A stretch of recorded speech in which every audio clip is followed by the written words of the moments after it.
declare Nitro officially open for business. This here has a real tremendous benefit to this community. Today we're not just opening the doors to a new training center, we're opening a highway of opportunity to the workforce of West Virginia. It's just such a great investment for the Nitro area.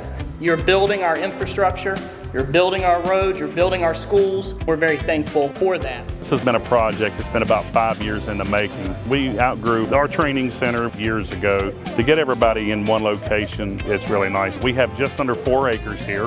We have 1,200 square feet under roof right now. If everything goes like it's looking, I mean, the ability is here to expand. We got plenty of space here. In a time where we used to see a lot of our young people just leaving the area just to find work, it's good to see something that they have an avenue now where they could come here, not just to get a job, but to get an actual career and a livelihood. To me, it is a fantastic opportunity for young kids who aren't interested in college.